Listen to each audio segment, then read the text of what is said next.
I am your host, Matthew Burris, and once again, welcome to Matt's World, what Wrestling with Comics, where it's my world and you all just live in it. And this is Hot Topic Monday. Monday Night Raw just went off the air, and the best way to describe it, it was explosive. So we're going to get into that as well as some news and comics and in the world of professional wrestling.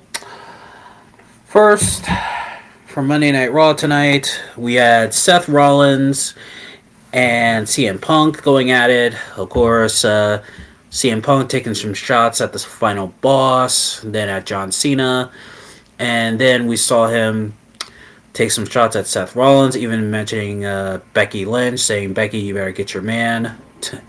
So this could lead to Becky coming back. Could be an Easter egg for her to come back. I'll talk a little bit more about that as we roll merrily along here. And then Rollins and Punk just beat the shit out of each other. I mean, it was just a knockdown, drag out street fight.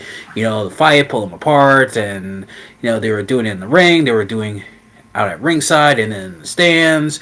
Then they did it backstage later on, and Rollins was later escorted out by Adam Pearce and made the match for next week on Monday Night Raw live from Madison Square Garden. Yep, the world's most famous arena. Seth Rollins versus CM Punk inside of a steel cage. Now, some of you might be thinking, well, shouldn't they save this for WrestleMania? And actually, I really thought that this was going to be a WrestleMania match, but then I remember that there was also rumors of Roman Reigns is going to be worked in there, and this will be a triple threat match. I mean, we don't really know what's going to go on here. I mean, we still have some days here before WrestleMania. I mean, we have a whole month before WrestleMania, so I mean, there's still time to build it up as a triple threat match.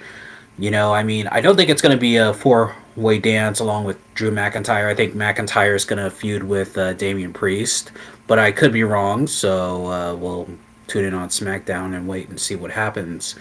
But, yep, next week, Madison Square Garden, inside the steel cage, Seth Rollins and CM Punk, and this had better be a there better be some blood in this one. I want to see blood. Okay, I really want to see blood in this match. I don't want this to just be a match of high spots. Not that I don't mind that, people flying off the cage. I can see Punk driving the elbow off the top of the cage and Rollins doing the frog splash off the top of the cage as well. But I want to see blood. This match has to have blood. Okay, I want to see blood. I want to see both men bleeding. I want to see a fight. That's what I want to see. A street fight. I want to see a street fight inside the steel cage. So hopefully we're going to get that at MSG next week. And then we go on to our first match. We had the World Heavyweight Champion Gunther taking on Otis.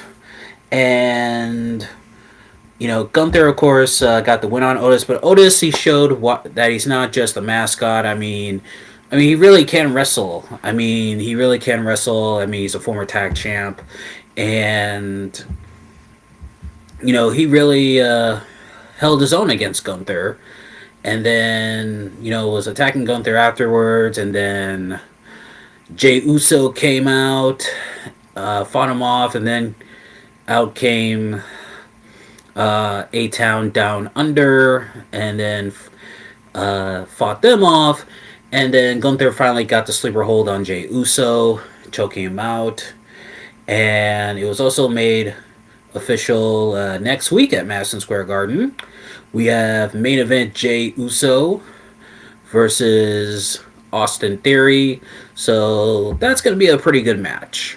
Yeah, that is going to be a pretty good match, and I got Jey Uso for the win on this one. They got to build him up strong for WrestleMania. And next match we had for the Women's Intercontinental Championship. We had Lyra Valkyrie versus Ivy Nile. I mean, this was a good match here. Yeah, a great match, I should say. I mean, Ivy Nile was attacking Lyra's like knees and ankles. I mean, at one point she had her in an ankle lock, and the way that the ankle was twisted, I was like, oh damn. Yeah, I've had my ankle twisted before, and trust me, it is no fun. But nonetheless, Lyra Valkyrie came out with the win, and she retained her title. So the big question is, what's next for Lyra Valkyrie? I mean, I don't know who does she. I mean, she is a great wrestler and stuff. And actually, a lot of the women's matches for the last 2 weeks have really been great. And I think that's because of the rumors of the complaints from the women about like not getting enough showcase or whatever. And people have some people have said like, well, Lyra Valkyrie and Chelsea Green, you're not really doing anything with them, and this was Triple H's answer, for the last 2 weeks. So I mean, of course, we all know next week on Raw. I mean, Rollins versus Punk. That's going to be the main event. I mean, it has to be the main event. I mean, anytime you get a rivalry this big and you got them inside the steel cage, that has to be the main event. But hopefully, we'll get some good women's matches here. And so we'll see what happens, and we'll also see what happens with Ivy Nile, and see what happens with her. And then later we had the World Tag Team title match between the War Raiders and the Creed Brothers. The Creed Brothers came up short. It was a great tag match, 5 stars, a lot of good in and out tags and false finishes, but the War Raiders retained. I think really it's kind of time for the Raiders personally now to lose the tag team titles, because I think that I think they've held the titles for a little too long, and plus they haven't really done anything with those tag titles.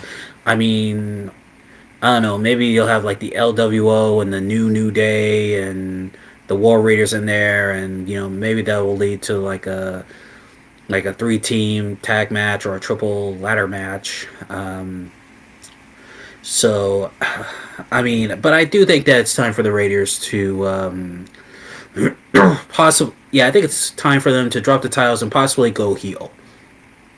Yeah, they need to build them back up as heels. Like make them like this generation's Road Warriors, Hawk and Animal. As for the Creed brothers, I don't know where they go from here. I mean, of course, we also saw the vignette of Chad Gable in Mexico, and he found the master of the luchador, telling him, to become to beat lucha libre, you must become lucha, and gave him a box. So I don't know what's gonna happen here. We'll wait and see. But I know that when he comes back, he's not going to be too happy with Ivy or the Creed brothers.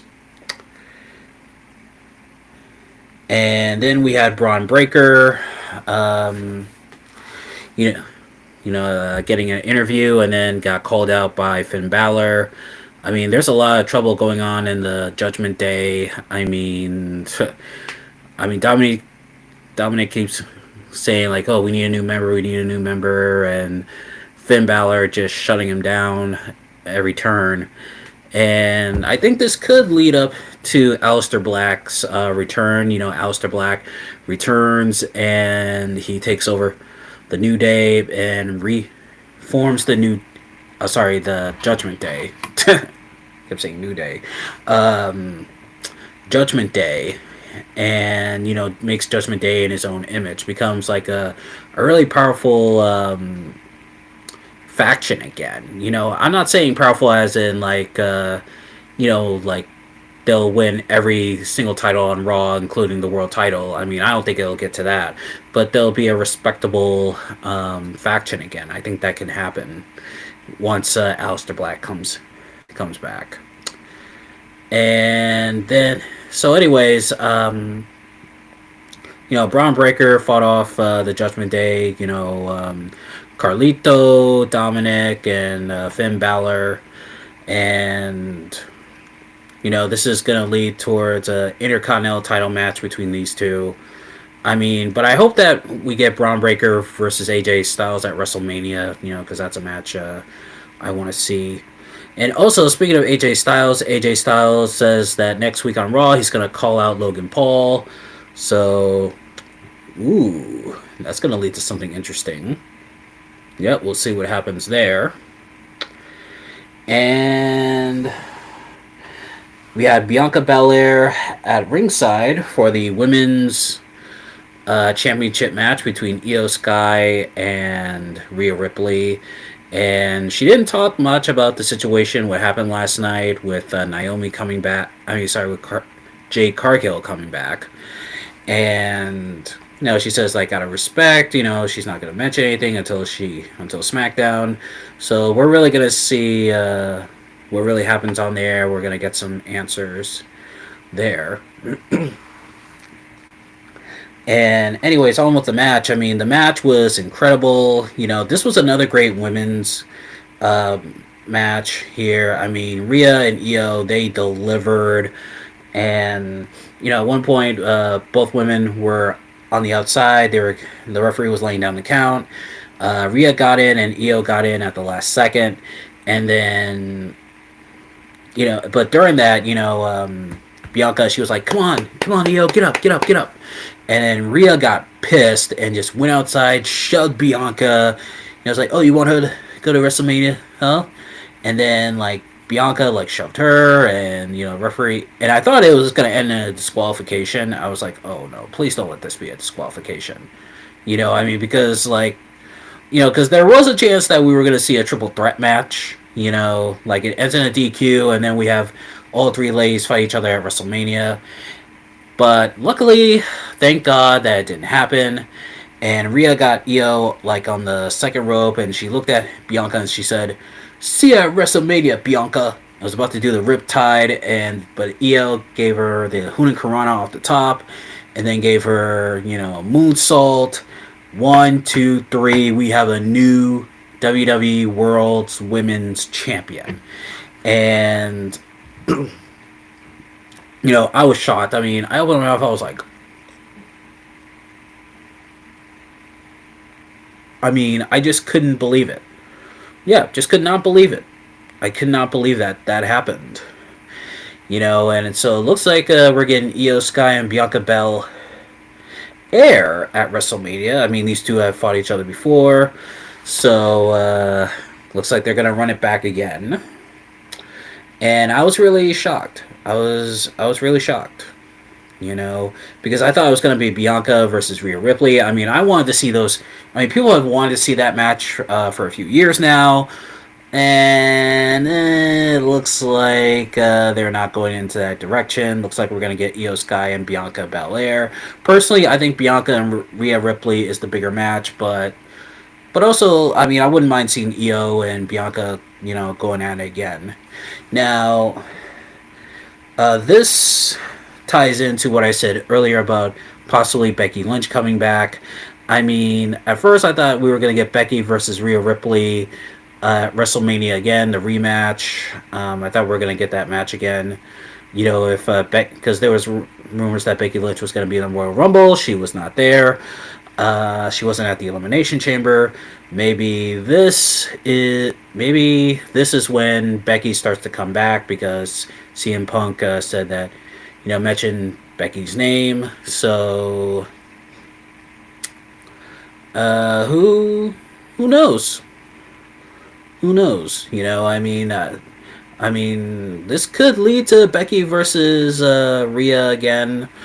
Last year they had a good match at WrestleMania. I mean, this year I really want to see those two go at it. And if they do go at it again, Becky's got to win this one.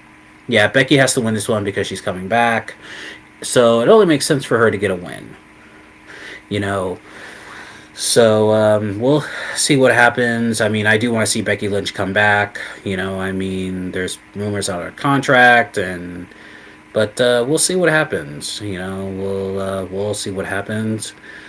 And also, next Monday on Monday Night Raw at the Garden, we have a tornado tag match between Dragon Lee and Rey Mysterio. against the New Day. So, yeah, we're going to have another knockdown, drag out fight. We got two no holds barred matches there in Madison Square Garden. So, that's going to be awesome. Yeah, that is going to be awesome. I cannot wait for that. Just cannot wait for that. And, all right, so first, we're going to get into the collected editions for March 4th or 5th, whenever day you get your comics or graphic novels. First, from the world of Marvel Comics, we have Astonishing X-Men Unstoppable. This is the modern era collection. And the collection includes Astonishing X-Men 13 through 24 and Giant Size Astonishing X-Men number 1. Alright. Next, we have the first of two Fantastic Four graphic novels. We have Fantastic Four Imaginauts. The collection includes Fantastic Four 1998 issue number 60 to 66 and material from Avengers 1963 400. Yep, 1963 400. So yeah, this looks like it's going to be pretty good. And for those of you who are getting ready for the Fantastic Four movie, because I heard that there's going to be another Fantastic Four movie coming out soon, so you're definitely going to want to pick this up. And you're also going to want to pick this up too. The second of our Fantastic Four graphic novels here, we have the Epic Collection. Yep, we have the Epic Collection of Fantastic Four No More. The collection includes Fantastic Four from 1961, number 192 to 214. And we have the annual number 12 and 13. So, pretty big book there. Next, we have the Spectacular Spider-Man Elementary. The collection includes the Spectacular Spider-Man 6 through 10 from 2024. This story has Miles Morales and Peter Parker. I read a little bit about what it's about, not the whole thing. But if you're a fan, you're definitely going to want to read this. Next, we have Thunderbolts Winter Soldiers. The collection includes Thunderbolts 1 through 12. Yeah, from 2016. So definitely get that. So that's it for Marvel.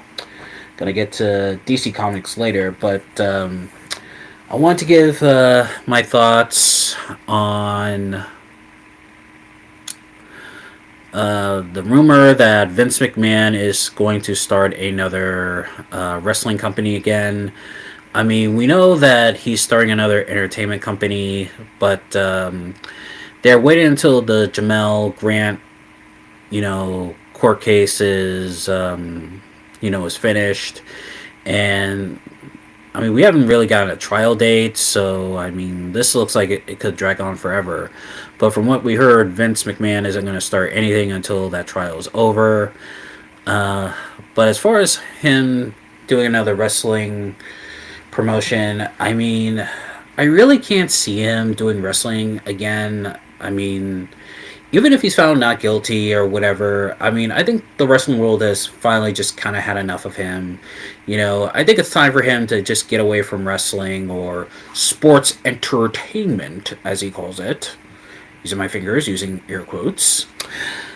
But, I mean, outside of WWE, Vince McMahon really has not been successful. I mean, the proof is in the pudding. World Bodybuilding Federation, the XFL. Personally, I liked the XFL as a kid. The restaurant, the WWE New York, the World Times Square. I mean, that was, WWE New York. I think it lasted for maybe 2 or 3 years. Grand opening, grand closing. Then there was WWE Films. The movies, they were kind of like hit and miss. And let's see. Well, there was SmackDown Records. I mean, well, that was pretty successful for a while. I would say that. Yeah, that was pretty successful for a while. Uh, but outside of WWE, I mean, Vince McMahon really hasn't had a great track record outside of it. I mean, he's always wanted to prove that he's more than just wrestling, and I would say that if I were him personally, I would not get back into wrestling. I would just be like, okay, you guys think that I can't succeed outside of WWE? Well, I would really make a go for it, because I heard that the production company that he's doing is that it's going to focus on TV series and movies. So, I mean, he's always said, in the past, like, oh, in WWE, WWF at the time, he said, oh, we make pictures, we tell stories. Yeah, like in pro wrestling doesn't tell stories. Yeah, bullshit. Uh, so I mean, if I'm Vince McMahon, I would just stay away from wrestling. I mean, I wouldn't even do this. This entertainment group that he's starting. But anybody who knows him knows that he's a workaholic. He doesn't like to take time off. I mean, let me tell you something. The guy, I mean, he has no hobbies. Yeah, the man literally has no hobbies. I mean, the guy, I've always said, he makes Jay Leno look like a normal human being because, as we all know, Jay Leno is a workaholic. He has said before, he doesn't like to take time off. He likes to work. In fact, I think like a few years ago, Jay Leno had like a game show. I don't know if it's still on or not, but yeah, but at least with Jay Leno, he has like a car collection. He collects cars. With Vince McMahon, there's no scrapbooking. There's no collecting stamps, collecting cars. I mean, I'm sure he watches a ball game. Whenever he has a chance, but the man just likes to work. He likes to work. I mean, but of course at this time it's just like, dude, stay, just lay low for a while. But we'll see what happens. You know, we'll just see what happens. And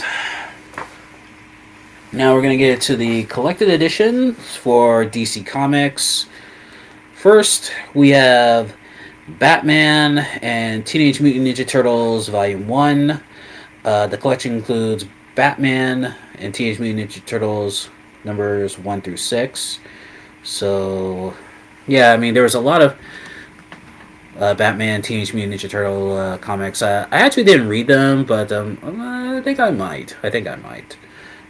We'll see. Next, we have the Batman Omnibus by James Tynion, Tynion, Tynion the fourth. I hope I'm pronouncing that right.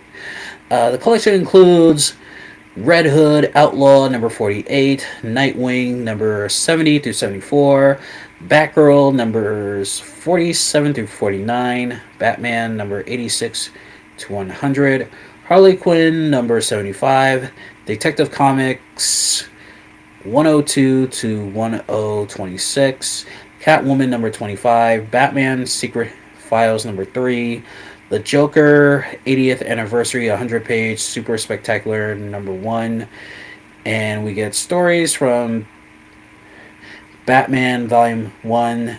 They are dark designs. Batman the Joker War Zone number 1. Wow, impressive.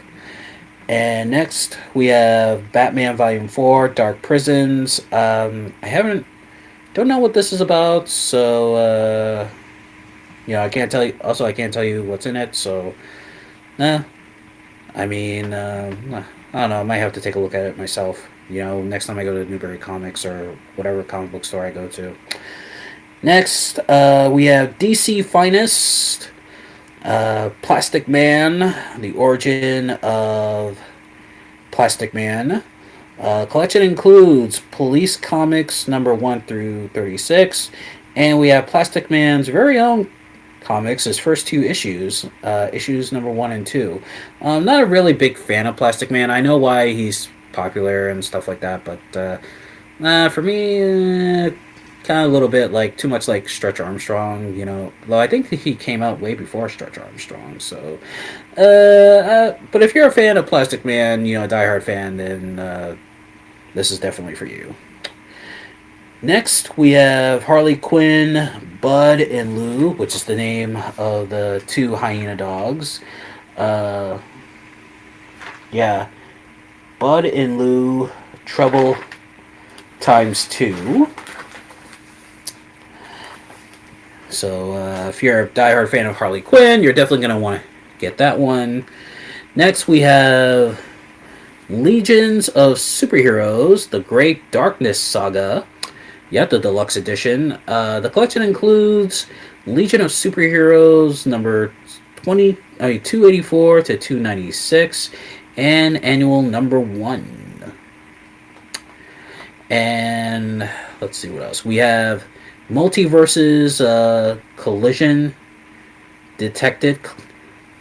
Yep, so this is like the multi-universe of pretty much everything in the Warner Brothers catalog. You know, we got some DC heroes. There was Tom and Jerry. There's Steven Universe, and there's Bugs Bunny. You know, I mean, I don't know much about it other than that all these universes collide and stuff. I don't know if I want to read it or not, but I don't know. The collection includes Collision Detected numbers 1 through 6. So if you're a fan of any of these, I mean, I don't know. Like I said, I'll take a look at it and see if I want to buy it someday or not. But if you want to get it, go ahead. And finally, from DC, we have Superman Space Age. The collection includes Superman Space Age 1 through 3. That's pretty short. But yeah, go pick it up whenever you can. So now we got that out of the way, and we'll return finally for the indies version of that. But first, we're going to go into the first of our top 10. And first, we have the top 10 all-time classic WrestleMania matches. Yep, and you know, top 10 really doesn't do this justice, you know, I mean, because there's a lot of matches I had to leave off here, you know, I mean, so, and I didn't write a honorable mention, damn, but it is what it is. And also, there's going to be a lot of WrestleMania top 10s in this upcoming month, you know, leading up to WrestleMania. So, yep. This doesn't get you excited for WrestleMania as well as WrestleMania Tuesday, then nothing will. Coming in at number 10 from WrestleMania 10, we have Bret Hart versus Owen Hart.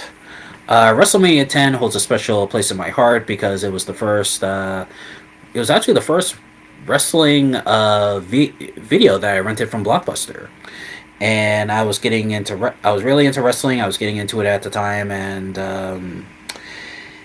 I rented this from Blockbuster. Bret Hart versus Owen Hart, of course. It all started at the '93 Survivor Series when Owen Hart was eliminated in the Survivor Tag match with his brothers. Really got mad at Bret. We thought that they made up to take on the Quebecers for the tag team titles, and Owen got frustrated with Bret and kicked his leg from underneath his leg. His words, not mine.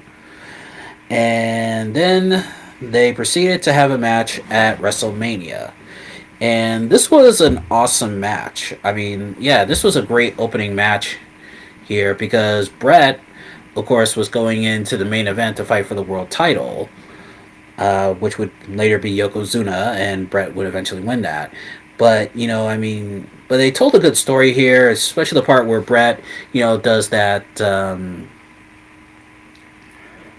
he does that plancha, pulls, goes over the top rope and, crashes onto Owen, but then he hurts his knee, and, his knee is in bad shape, and at one point, Owen puts him in the sharpshooter, and we hear Bret Hart, like, screaming in pain. He's like, ah! And then Brett tries to go for the roll up win, the same one he did to Bam Bam Bigelow at King of the Ring 93. Of course, it didn't work this time. Owen got the pin. And after that, of course, later on in the night, as we all know, Brett later wins the title from Yokozuna. Brett is seen like being carried on the shoulder, and Owen is there at the he's there in the aisleway, and he goes, "What about me?"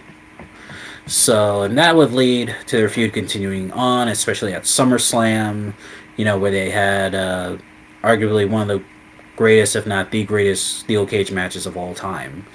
So, definitely worth watching. Definitely worth taking a look at. Coming in at number 9 from WrestleMania 8, Rowdy Roddy Piper versus Bret Hart for the Intercontinental Championship. Another Bret Hart classic.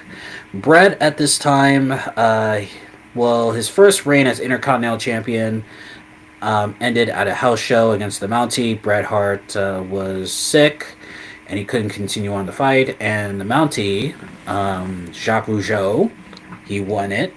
And then Jacques lost the title to Rowdy Roddy Piper at the 92 Royal Rumble. So now Bret Hart wants the title back, and it really told a great story because these two played up their real-life friendship there. And the promo before the match, Piper is talking about how much, he was like telling Bret, how much I love your family. I remember when you were changing your diapers, your potty pants. Of course, you weren't potty trained until you were 4, and, talked about how his mom used to come over and, make them sandwiches and, throw in that bologna and only one piece of bologna. How do you have, I could see like 2 cheeses and 1 bologna, but only really just 1 bologna. Really. And, just goes on, and then, goes on to pinch Bret on the cheek, and, talk about how they used to pinch the cheek, and Bret was just like, keep your hands to yourself, and, then it really gets tense in there, and then they go out to the ring, and they have their match. Just a 5-star classic match. Hold for hold, and move for move. At one point, Bret got busted open, and they try to make it look like that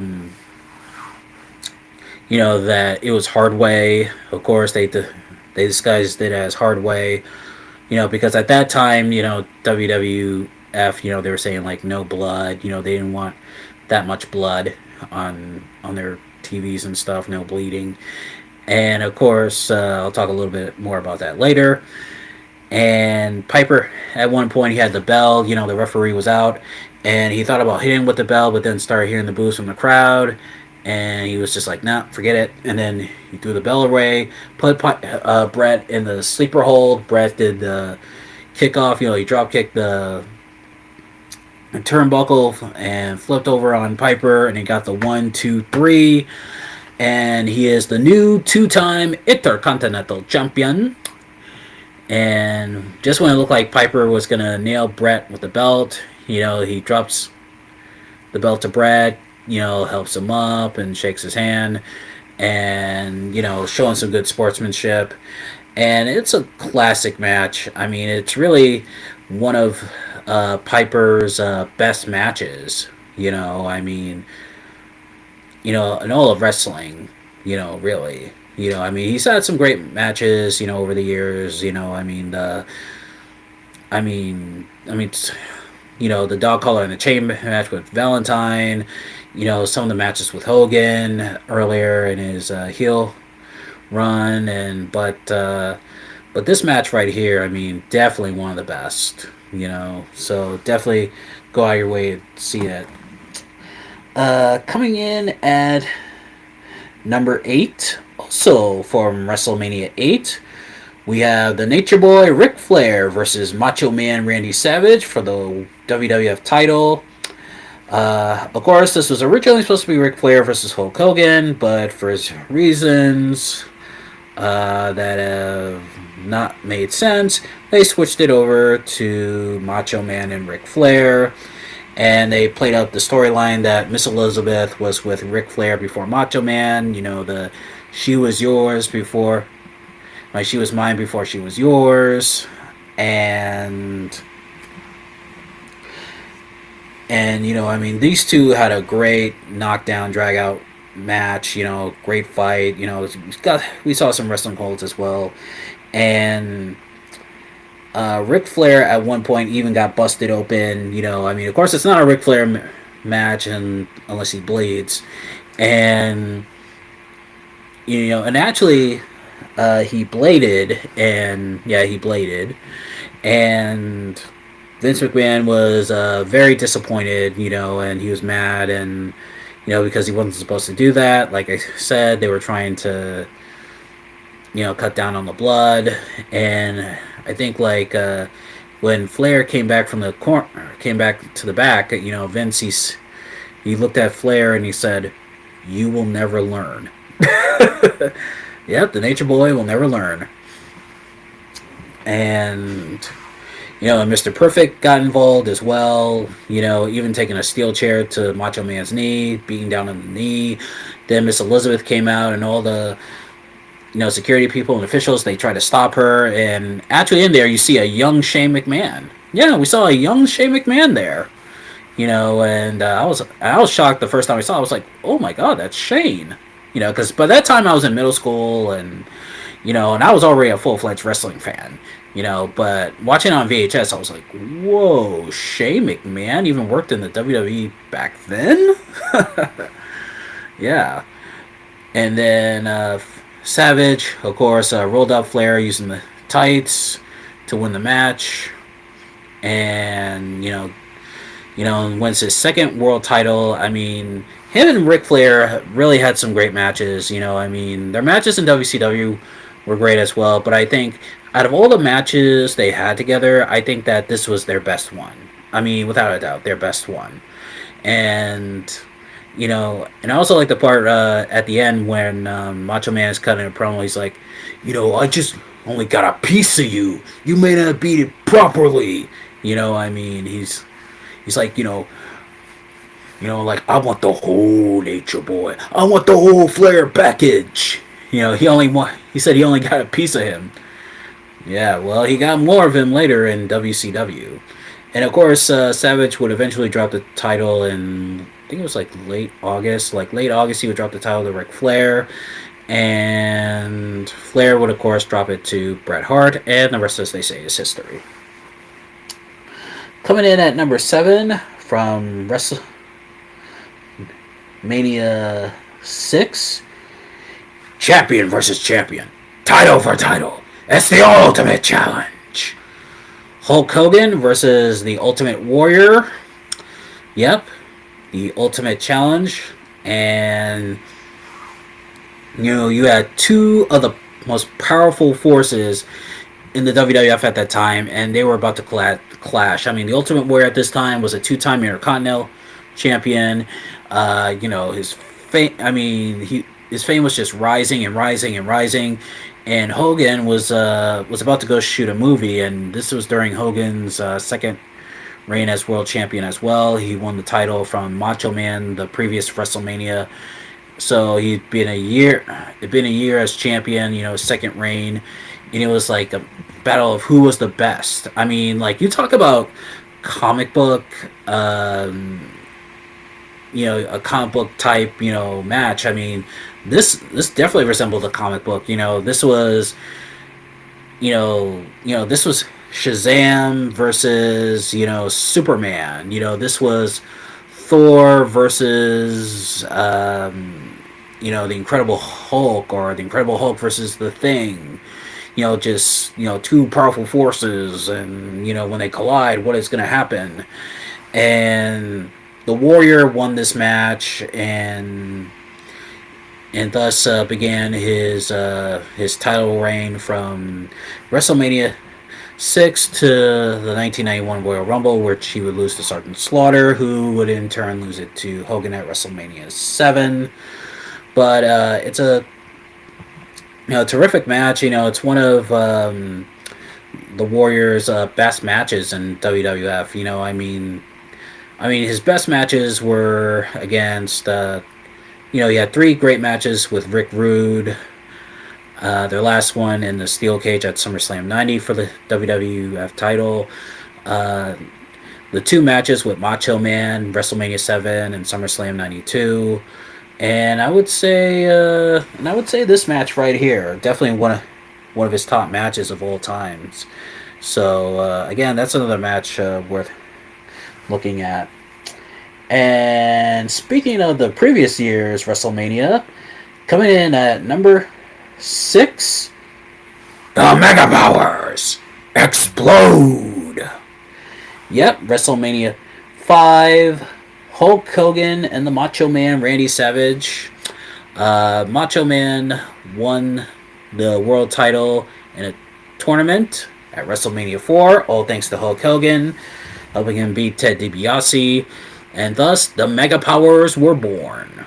Well, they were actually born on Saturday Night's Main Event, but the friendship had really deepened, and they were a tag team for a while, and they got the belt off of Hogan because he was off, shooting. He was about to shoot No Holds Barred, which came out a little after WrestleMania 5.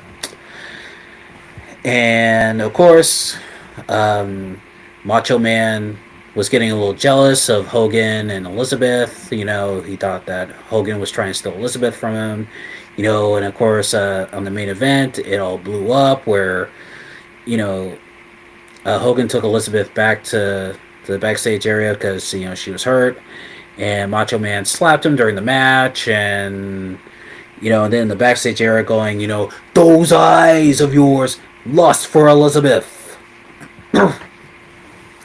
And Hogan has said in an interview, on the A&E biography show Rivals, that he said that was actually a shoot, because Macho Man was known for being pretty jealous and very protective of Elizabeth. I mean, geez, you hear the stories, man. I mean, just paranoia. I mean, in fact, he actually, and Jimmy Hart told this story on the Macho Man's one of Macho Man's documentary DVDs for WWE, that one time when he went on a world tour, Macho Man bought a whole bunch of TV dinners just to keep her inside the house. Yeah, so man, yeah, really, really paranoid. But for the match, I mean, like, this was like, once again, just like what WrestleMania 6 would be, two powerful forces, like Macho Madness and Hulkamania.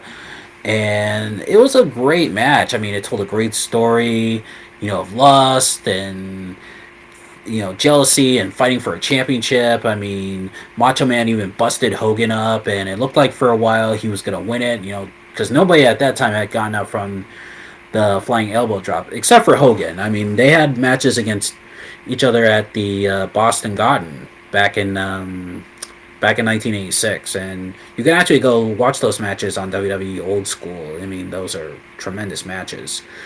But Hogan got the win, and Macho Man would not win the title again until WrestleMania 8.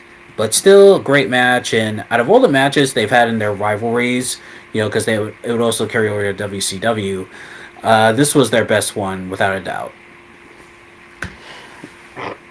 Coming in at number 4, WrestleMania 2000, the triple ladder match between Edge and Christian, the Hardys, and the Dudleys. So, yep, by this point we've seen table matches, we've seen ladder matches, now we see 3 teams in a triple ladder match. And this was really the birth of tables, ladders, and chairs. Of course, the first official tables, ladders, and chairs would be at SummerSlam in 2000, later on in the year. But this is where it really began, I mean, because, like, you had people falling off ladders and going through tables and using chairs. I mean, of course, the best spot, when Jeff Hardy was on top of the ladder and did the Swanton Bomb on Bubba Ray Dudley through a table. and Jim Ross, saying, good night, Bubba Ray Dudley, and Jerry the King Lawler going, good night, Jeff Hardy. Yep, and of course, Edge and Christian, they win that one. I mean, yeah, the bad guys won. But still, it's a great match and definitely worth watching if you're a fan of both these teams and you love the history of the tables, ladders, and chair matches. Then, this is definitely the one you got to watch. Next, coming in at number 3 from WrestleMania 27, we have Triple H versus The Undertaker, no holds barred match. Of course, no WrestleMania match countdown is complete without at least one Undertaker match. And also at this time, I was not watching wrestling, though I did hear about this match. I saw like clips of it and stuff. And these two had a match against each other at WrestleMania 17. I mean, that was a knockdown, drag out fight, between those two, and The Undertaker won. And in this one, the story going into this one is that, Undertaker, of course, beat Shawn Michaels the previous year, the second time beating Shawn Michaels, even ending his career. And it was billed as these guys were the last two outlaws. Yeah, the last two outlaws, like the last two guys from the Attitude the Attitude Generation that were like still around. And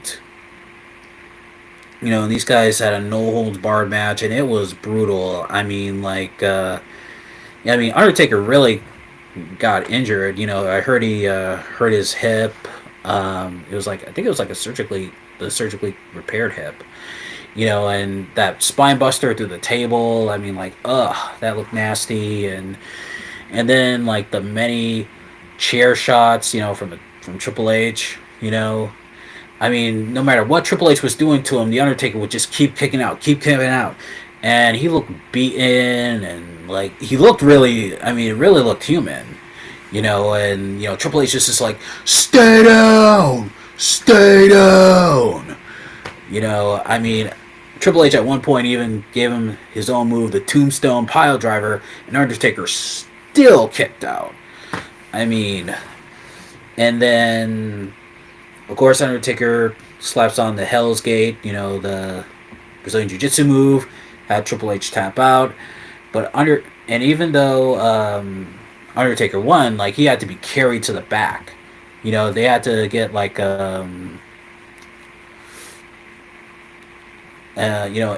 AVT Wheeler or whatever it was, and put him on there and on the cart and drive him off. And Triple H, he was still standing.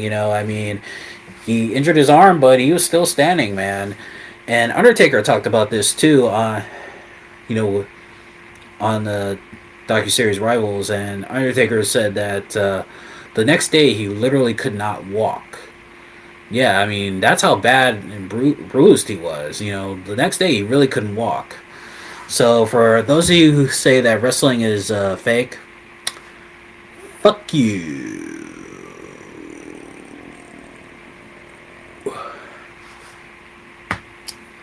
But go check out that match. It's brutal, no holds barred, not down, drag out. Just awesome. Next, from WrestleMania 3, we have Macho Man Randy Savage versus Ricky the Dragon Steamboat. Yep, this is the match that stole the show at WrestleMania, and 93,000 plus fans. And of course, the story into this one is that Macho Man hurt Ricky Steamboat's throat. Steamboat had to go through surgery and physical therapy to talk, and then he comes back, and now he's going after Macho Man. And Macho Man at this point had been feuding with George the Animal Steele on and off throughout the year of 86. Of course, in February of 86, he won the title from Tito Santana at Boston Garden, which you can find on WWE Old School. And they had many matches against each other, at Boston Garden, and also on Saturday Night's Main Event. WrestleMania 2, the previous year, they had a match against each other. So Macho Man going into this um, was a champion for about a year, Intercontinental champion for about a year. And so him and Steamboat, they went out there, they just stole the show. It was a classic wrestling, just old. I mean, hold for hold. But of course, you had. Their styles really did cement each other. Macho Man being the high flyer and a brawler, and Steamboat is just an all around hybrid. He was a technical wrestling and high flying. He had the martial arts. It just made for a great match. It was just a classic, and many people still to this day, say that this was like the greatest Intercontinental title match in WrestleMania history, and there is no argument there. Oh wait, I forgot number five. I'll get to that later. Fuck me. Um, but yeah, it's the greatest Intercontinental title match of WrestleMania history. No doubt. Ricky Steamboat beat Savage, and it's considered Steamboat's best win in WWE, and he would lose it like 6 months. Yeah, about like 6 months later to the Honky Tonk Man. Meanwhile, Macho Man would go on to win the world title, and Steamboat would actually leave WWF in late '88. Yeah, around late '88, and he would wind up in Jim Crockett Promotions, which would later become WCW, and he would win the world title there, beating Ric Flair at Chi-Town Rumble '89. But this is a great match. Definitely go and watch it. Yeah, I skipped a number here, guys. Done fucking me. Uh, Coming in at number 5 from WrestleMania 10, HBK Shawn Michaels versus Razor Ramon, the ladder match for the Intercontinental title. I would say this is the second best Intercontinental title match in WrestleMania history. Um, this was the first televised ladder match. Actually, I talked about this in my top 10 all time favorite Shawn Michaels match. No, it was my all time favorite. Yeah, I've mentioned this before in my all time favorite Shawn Michaels matches, and I think like my all time favorite matches from the 90s. I'll have to go back and look. But yeah, what more can be said about this? It's a historic ladder match. Razor Ramon, the real champion, Shawn Michaels claiming he was the real world's champion, Intercontinental champion, because the belt was stripped from him. They went out there, stole the show, and yeah, they just they set the standard for later, what was later to come. They had a rematch at SummerSlam '95. Ladder match there. Just, that's as good as this one, and of course that would lead to the ladder match between The Rock and Triple H. That was awesome. I actually saw that. My brother ordered that for me too. He ordered SummerSlam '98 for me. And what else? Yeah, and it would just lead to the tag team ladder match between Edge and Christian and the Hardys, then tables, ladders, and chairs, and all other ladder matches to come. It's nothing more needs to be said. It's historical, and you definitely need to go watch this. And finally, at number 1 from WrestleMania 12, Shawn Michaels versus Bret Hart, the Iron Man match. This match really did tell a story as well. It told a great story. Like Shawn Michaels, his boyhood dream of becoming, the world champion. It was his dream since he was 12 years old, and and he goes in there, and you see him training, doing the Rocky thing. It really was built like a Rocky fight. Like Shawn Michaels training, and you see Bret Hart training. And and then for 60 minutes, they went out there and put on a great wrestling match.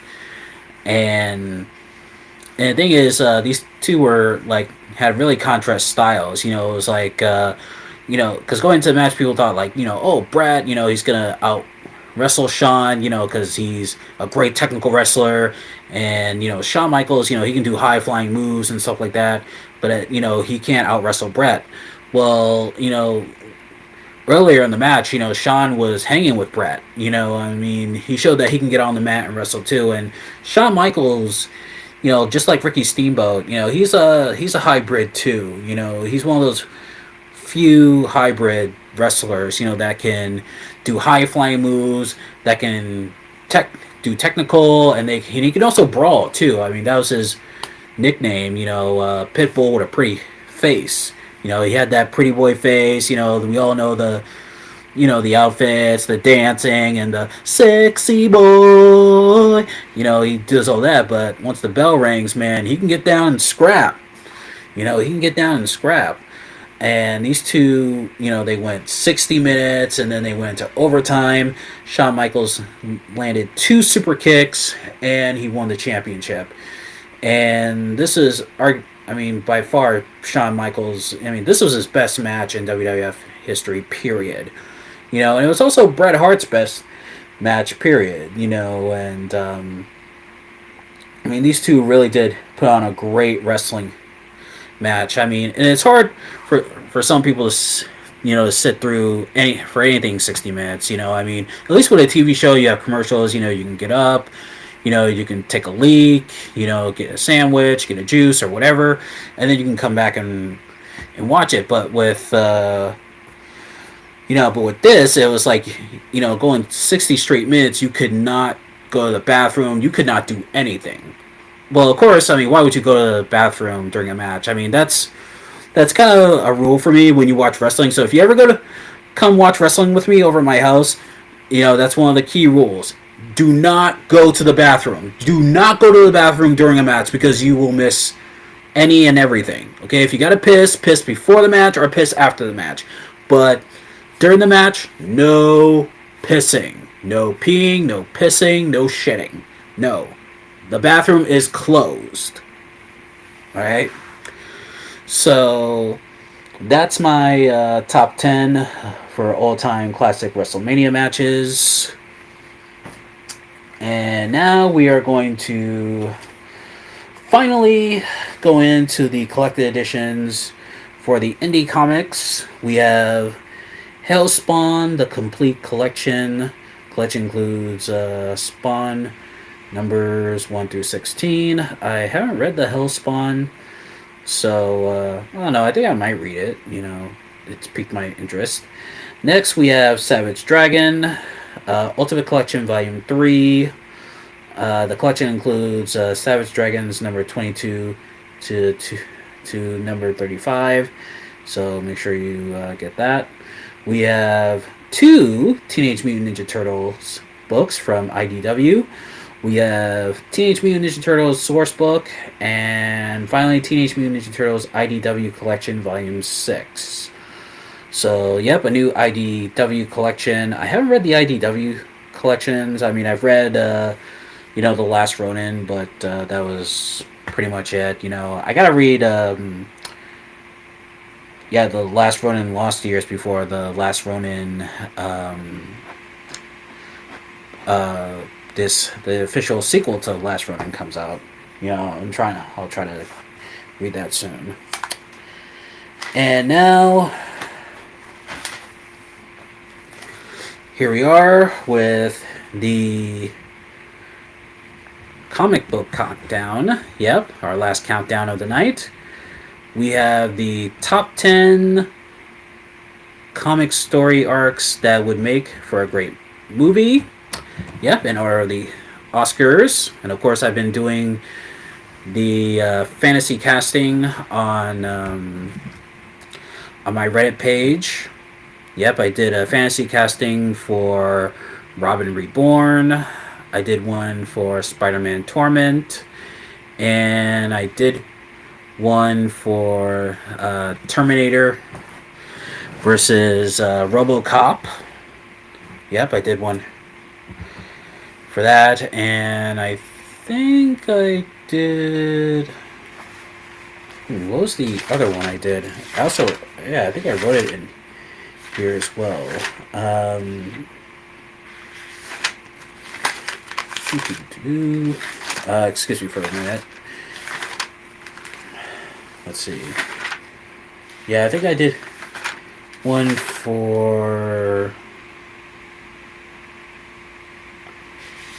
Oh yeah, I did some other ones. I think I did a Batman one too. Did I do a Batman one? Oh yeah.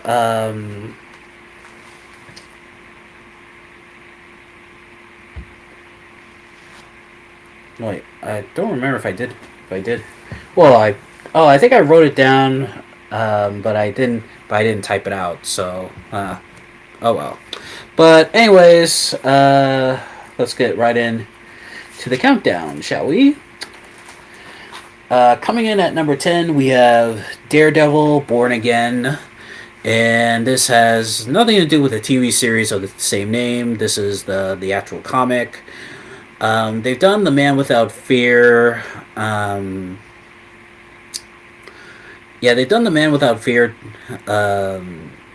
storyline, and bits and pieces of it for the Ben Affleck Daredevil movie, but they've never done Born Again. And Born Again is a story arc that I think would make for a great movie, because it talks about, Daredevil trying to, regain his life once the Kingpin finds out who he is and, his secret identity, and his life just goes to hell.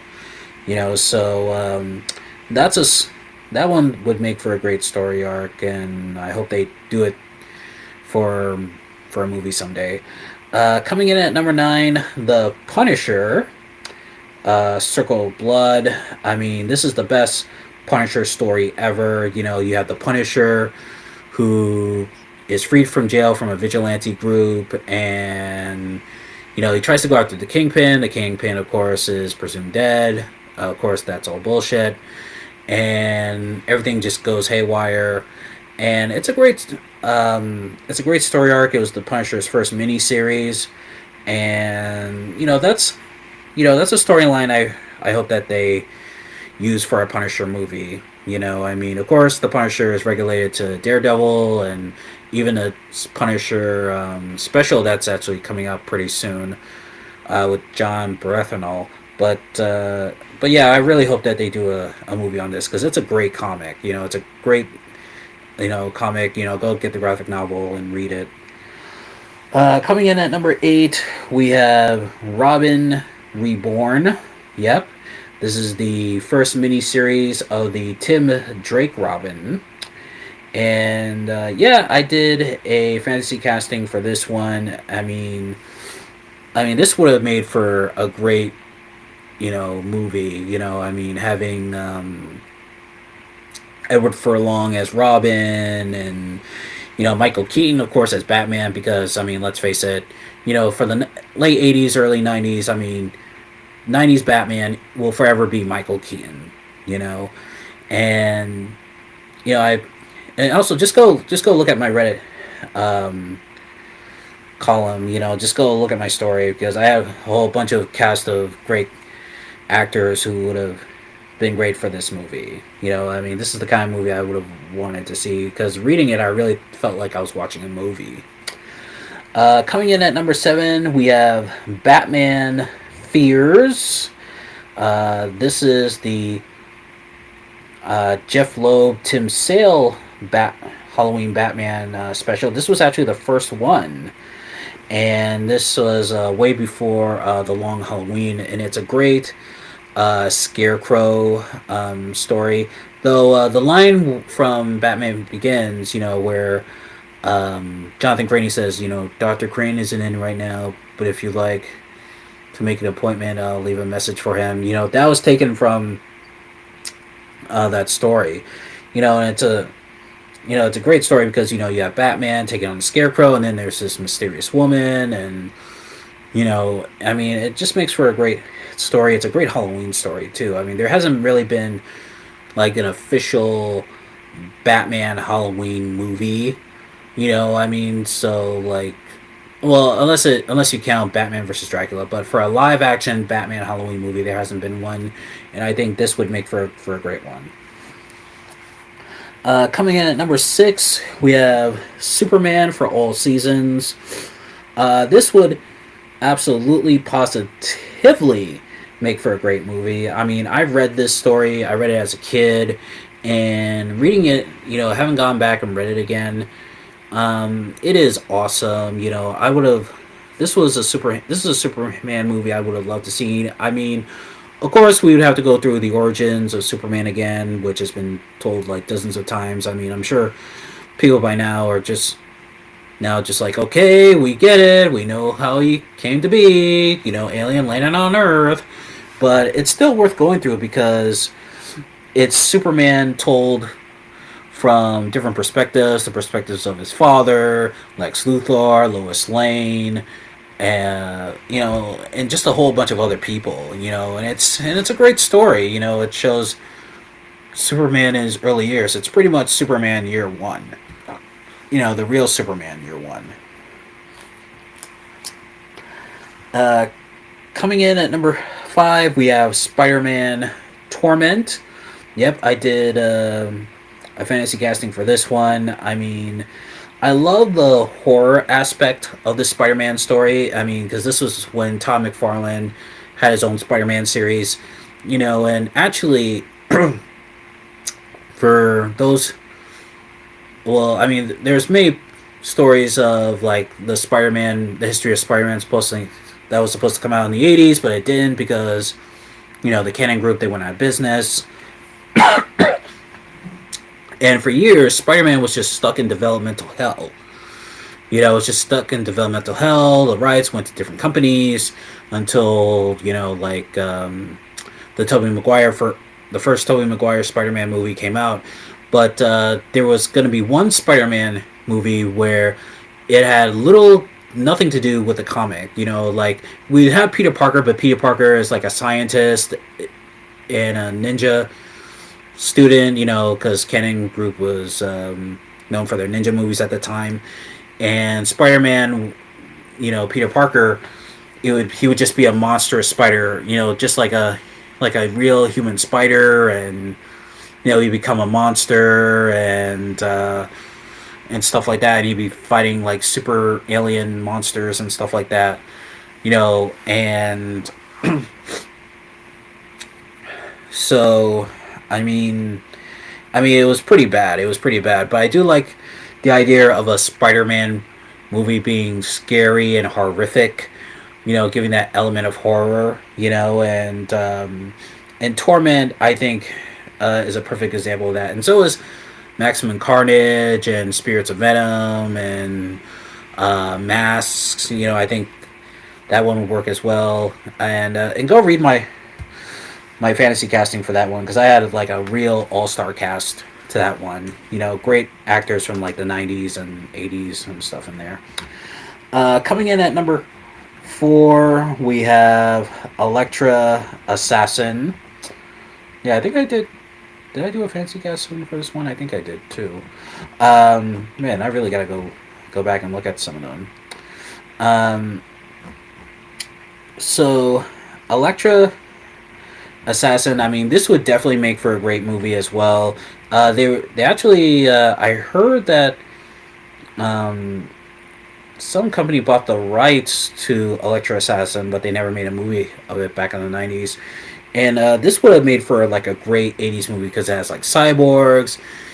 You have spy espionage. With Shield and ninjas, and this would be like a cool ninja comic book movie, especially with Elektra. Oh man, it's just, it's great. It would have made for an awesome movie, and who knows? We still actually might get a movie like this. I mean, God willing. Number 3, we have Batman Madness. This was also part of the Haunted Night. Well, of course, it was before. Haunted Night and Madness, they were all before the Long Halloween. But Madness is pretty good too. I would say Madness is a little bit better than Fierce because Madness is with the Mad Hatter, and it's like, like the Mad Hatter, he kind of goes through his thing of Alice in Wonderland, and and it's a great story. And actually, the Mad Hatter has never been featured in a movie. I mean, there was rumors. I mean, he was actually supposed to be in one of the Batman sequels, right after Batman and Robin, but of course that got put to sleep. But Mad Hatter is an interesting character. I mean, I loved him in the cartoons, and in the comics, he's pretty good too. So, like, I would love to see a Mad Hatter movie.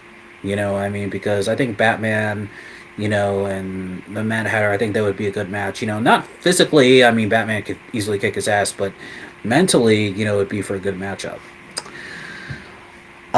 Coming in at number two, the death of Superman.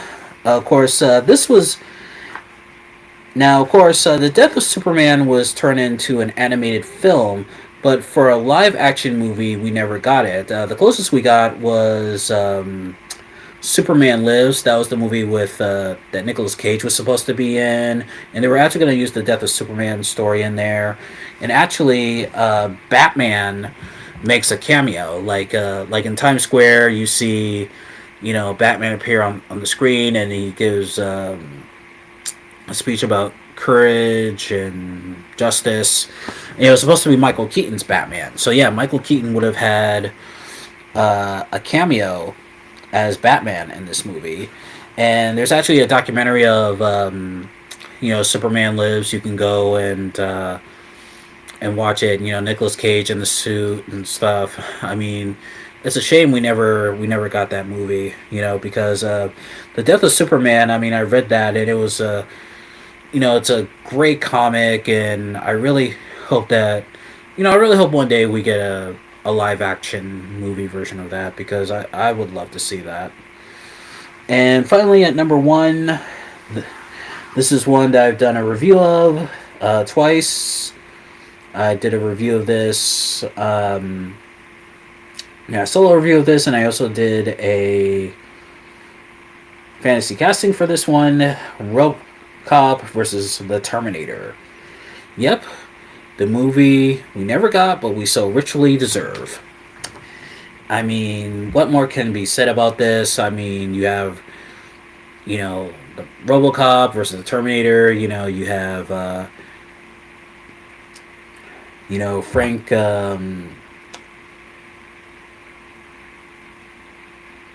What's his name? I'm blanking out on the name too. God, I must be getting really senile at this point in my this point.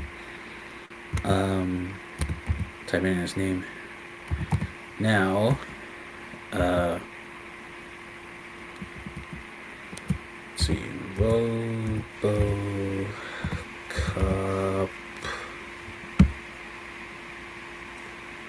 Oh, Peter Weller. Yeah. Why did I forget that name? Peter Weller. And